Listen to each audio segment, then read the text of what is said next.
Olá, bom dia. Meu nome é Marco Antônio da Silva.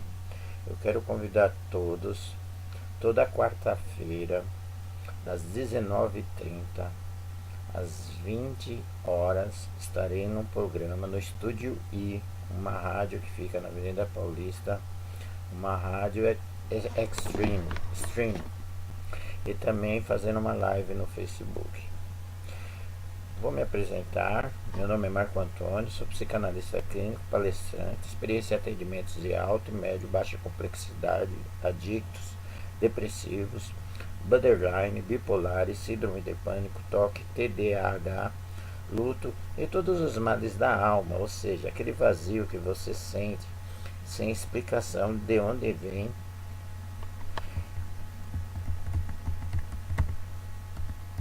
Aquele vazio que você sente sem explicação de onde vem. Estou aqui para agregar e compartilhar conhecimento com todos. A psicanálise, eu vou começar aqui com uma breve explicação sobre o que é a psicanálise, tá? A psicanálise pode ser exercida por qualquer pessoa que possua o antigo segundo grau completo, desde que passe por uma formação reconhecida e atenda todos os critérios que falamos mais à frente. É uma ocupação possível, inclusive para quem é da área de direito, enfermagem, pedagogia, farmácia, enfermeira ou qualquer outra área. Há muitos aspectos que fazem da união entre o direito e a psicanálise uma combinação bastante interessante no ponto de vista profissional. Aqui vamos mostrar por que a psicanálise pode ser exercida por diferentes profissionais e quais são as exigências para ser psicanalista, como o direito pode ser relacionado com essa reconhecida prática clínica.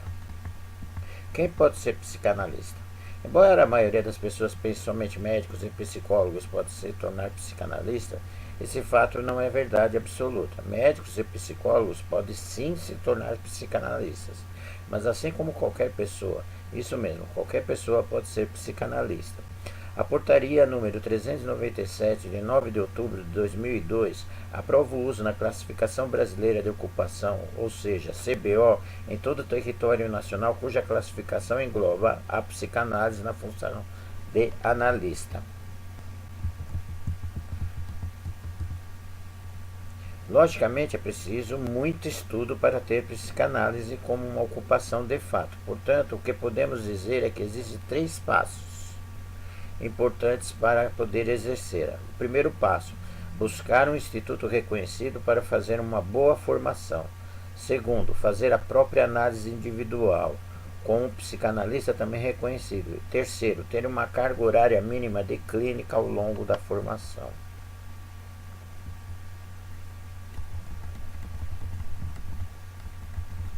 Direito e a psicanálise. O que é preciso saber? Como é uma ocupação e não uma profissão,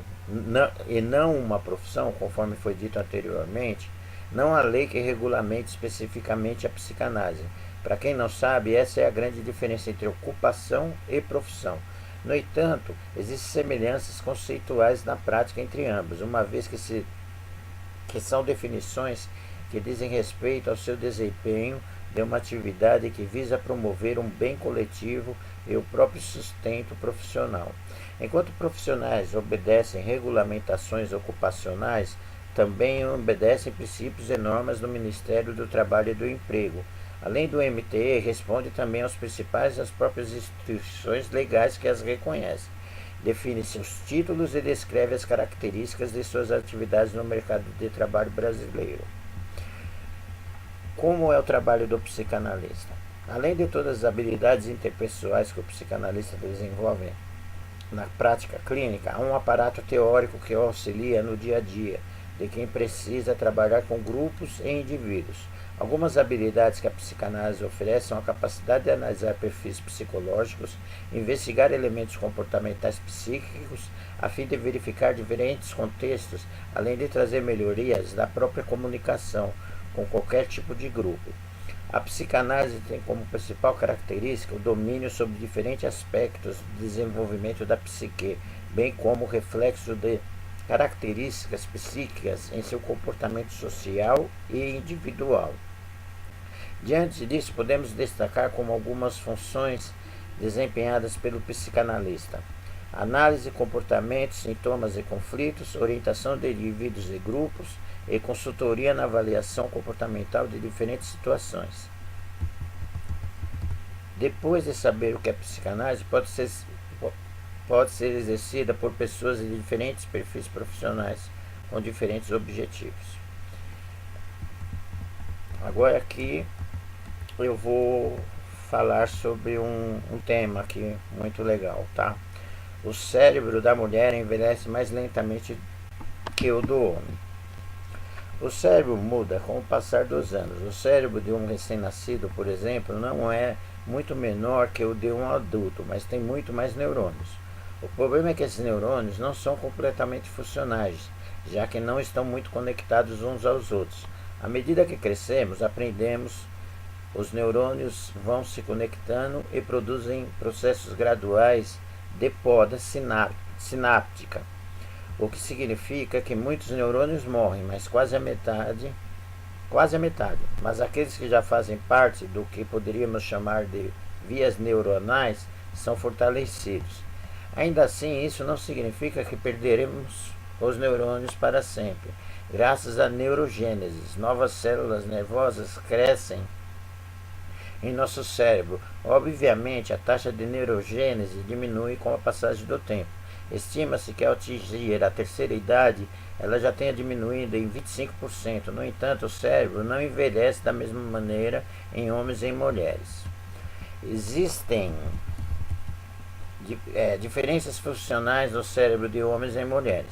Embora não se possa falar de um cérebro feminino ou masculino propriamente dito, sabemos que existem algumas diferenças na maneira como o cérebro dos homens e mulheres trabalham. Isso foi confirmado por um estudo realizado na Universidade da Califórnia com base de 46 mil exames cerebrais.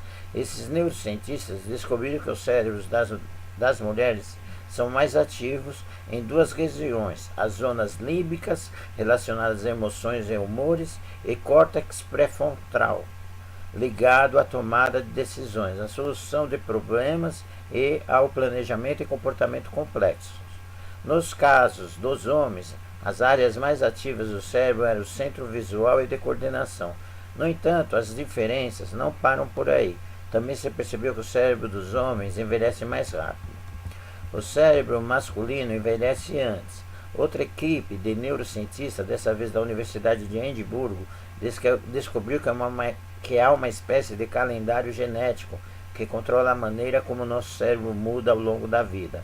Para identificar esse calendário genético do cérebro, eles analisaram a expressão gênica em amostras de tecido cerebral em todos os estágios da vida humana, desde o desenvolvimento no útero até os 78 anos de idade.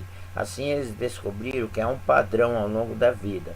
De fato, a maioria das mudanças na expressão gênica do cérebro foi completada na meia-idade.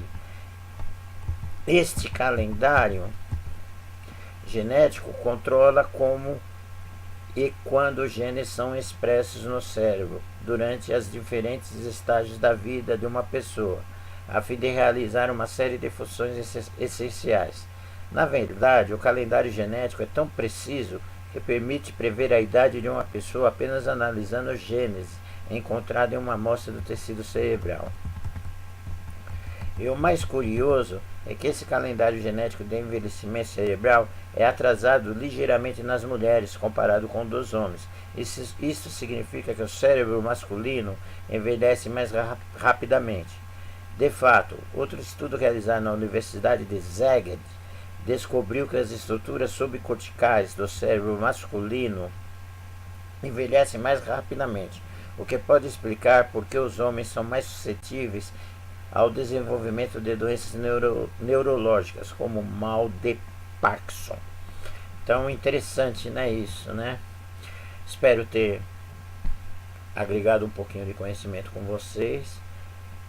Peço para vocês curtirem minha página no YouTube, Psicanalista Marco Antônio, a minha página no Facebook, Psicanalista Marco Antônio, Clínica Terapêutica, E peço que vocês escutem toda quarta-feira, das 19h30 às 20 horas, no Divã com Dela Silva, no qual a gente bate um papo e interage com os nossos ouvintes. Tá ok?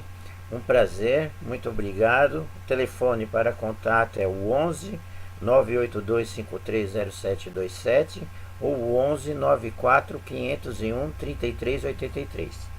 Muito obrigado, espero ter agregado um pouco de conhecimento com vocês.